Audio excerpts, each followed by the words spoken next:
Buenas tardes. Hoy voy a exponer el tema de la escuela inglesa. Es la sesión número 9. Espero que les guste.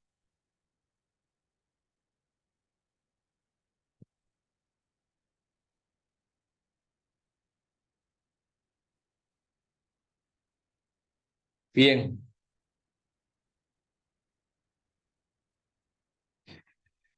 Barry Busan, John Williams y María Egas son los autores de este día para poder explicar a la escuela inglesa.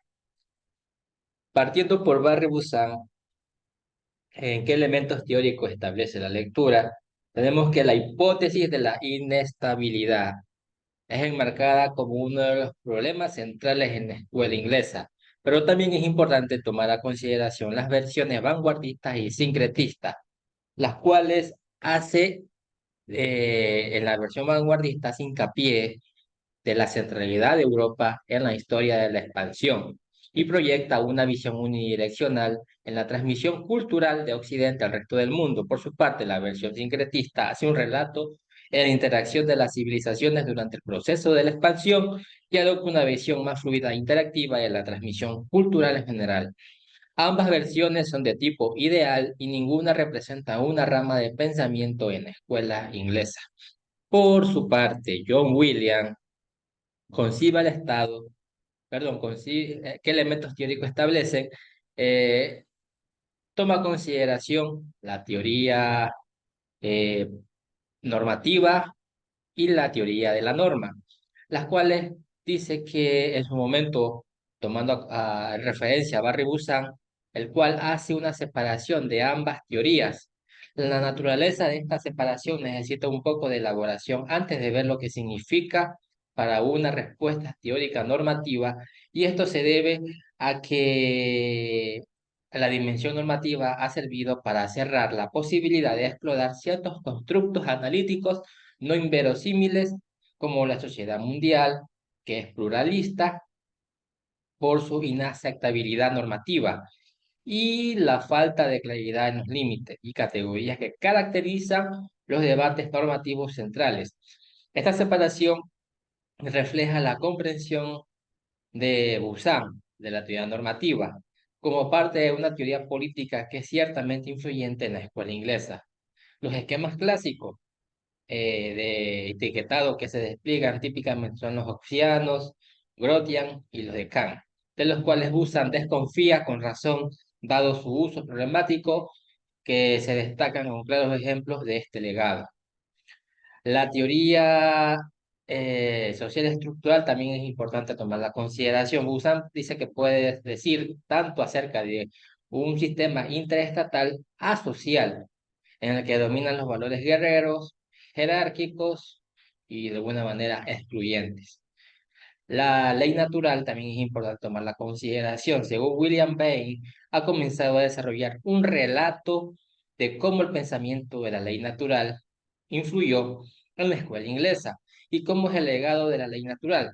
Tiene, digamos, esa característica principal de ser potencial de enriquecer y fortalecer en gran medida a la teoría normativa de la escuela inglesa. Por su parte, la teoría internacional moderna también se ha visto, digamos, para esta lectura de John Williams, como una especie de mala interpretación por parte de Grotius, que es un autor que ha causado, digamos, una especie de daño a la representación en el trabajo de la teoría internacional moderna, cómo es la capacidad de dicha teoría de desplegar de manera efectiva ideas y argumentos grotianos.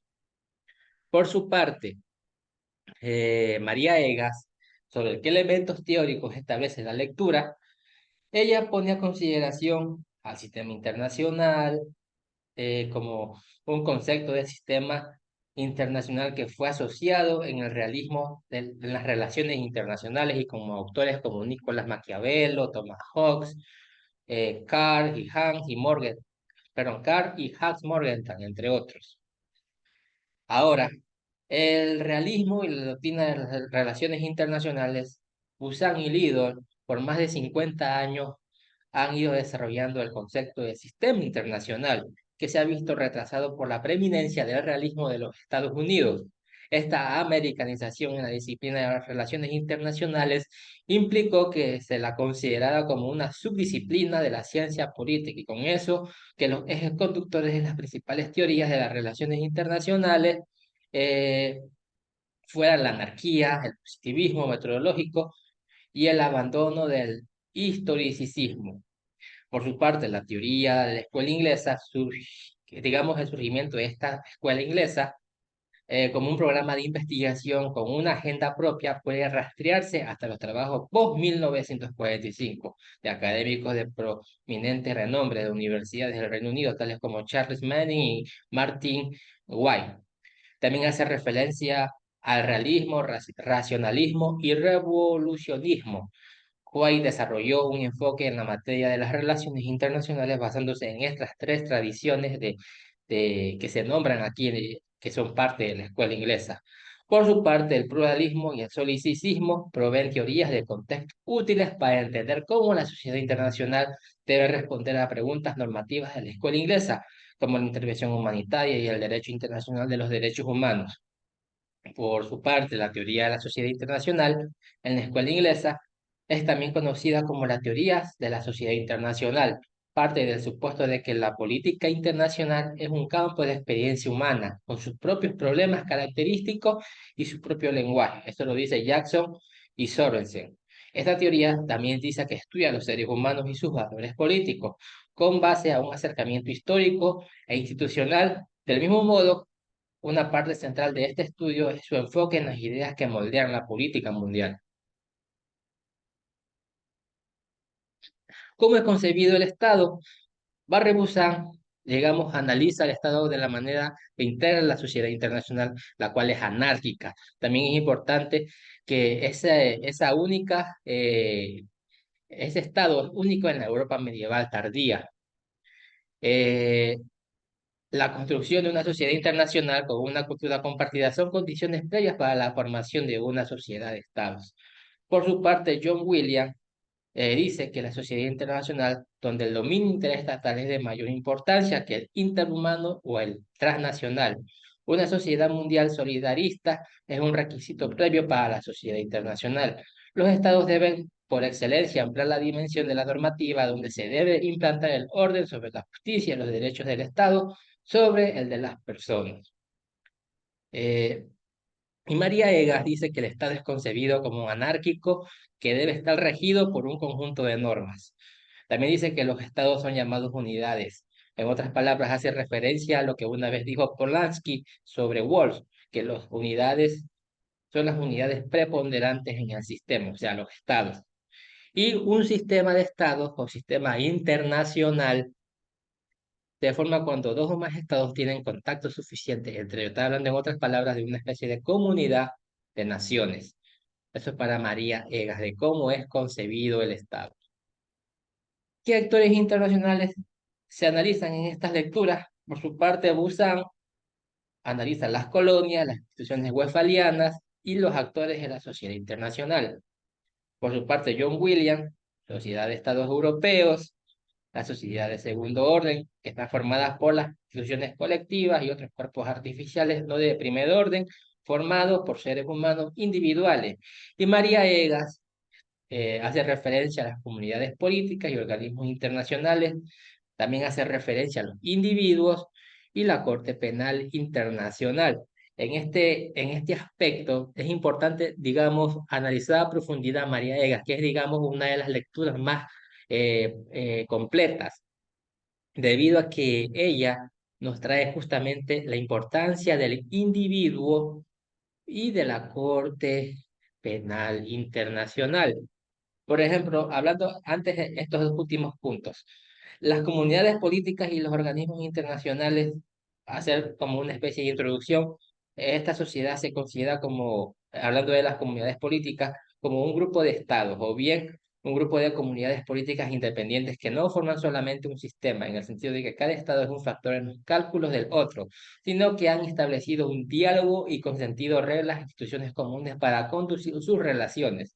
Eso es lo que trata de decir sobre comunidades políticas y organismos internacionales, están regidas en otras palabras por las normas. El individuo también es importante, como ya se dijo, porque digamos que para esta lectura sustenta el hecho de que la ontología de la sociedad mundial va a ser el individuo. Y por último, la Corte Penal Internacional nos hace referencia que es permanente con la capacidad de juzgar a dichos individuos que cometen crímenes atroces contra la humanidad. Tenemos el caso del genocidio, de violaciones en masas contra mujeres, o mejor dicho, temas que son por excelencia típicos en un conflicto armado internacional, porque se toma a consideración lo que sucedió previo a la Segunda Guerra Mundial y previo al fin de la Segunda Guerra Mundial, porque justamente también cuando esto va digamos, evolucionando, estas variables de sufrimiento de los seres humanos, eh, justamente sale el tema del, de la, del, del problema o del, mejor dicho, de los crímenes atroces que sucedieron en la ex Yugoslavia y de Ruanda, donde se exterminaron eh, a una cultura y posteriormente la vulneración de los derechos de las mujeres que fue paulatinamente marcando como que estos crímenes, porque se produjeron violaciones en masa contra mujeres, no se vuelvan a repetir. Entonces se toman muy conscientemente los casos de Ruanda y Yugoslavia. Y finalmente, eh, las fortalezas y debilidades. Tenemos que para Barry Busan los estados son modernos que reconfiguran sus estructuras sociales internas. La Europa cede terreno político y cultural y se expande. Por su parte, cuando hablamos de debilidades, tenemos que la religión se había convertido en parte de las revueltas contra Occidente, pero esta lectura de Barry Busan no nos explica a profundidad lo relacionado con la religión. En el caso de la interpretación vanguardista, dice que la diversidad cultural fue parte también de las revueltas contra Occidente y también hace referencia a que la descolonización, en vez de unir al mundo, más produjeron una complejidad porque más bien se creó una casa dividida, pero no explica tampoco sobre este tema de la diversidad cultural y de la descolonización. John Williams, por su parte, en las fortalezas, dice que la escuela inglesa es que se basa en conservar la capacidad de permitir el análisis comparativo e histórico, y esas perspectivas también deben informar nuestro análisis normativo. Es una fortaleza importante. Por su parte, cuando hablamos de debilidades, podemos citar, por ejemplo, la reelaboración radical de un marco teórico, la reconstrucción radical de Busan llegó a ser destructiva, lo que hemos llegado a entender que la mayoría de los términos básicos de la teoría de la escuela inglesa ya no cuentan como una teoría de la escuela inglesa en absoluto. O sea, en otras palabras, dice que Barry Busan, al ser un pensador radical para reconstruir a la escuela inglesa, dejó de lado teorías básicas o teorías tradicionales que formaron o fueron parte de la escuela inglesa, pero Barry Busan lo hizo fue para digamos, para que la escuela inglesa no pierda su capacidad de explicar estos fenómenos, pero justamente existe un debate que le echan la culpa de que él más bien destruyó nociones importantes. Y finalmente, María Egas dice que en términos de fortaleza, resalta la importancia de la sociedad internacional, incorpora los derechos humanos en el sistema internacional, como ya se dijo, el tema este de la responsabilidad del individuo para que como un sujeto de derecho internacional, también a la Corte Internacional Penal para que rija y juzgue a los individuos que cometen crímenes atroces y en el tema de las debilidades, no encontré ninguna debilidad porque justamente esta lectura es muy completa para mí. Y eso sería todo. Muchas gracias. Espero que le haya gustado.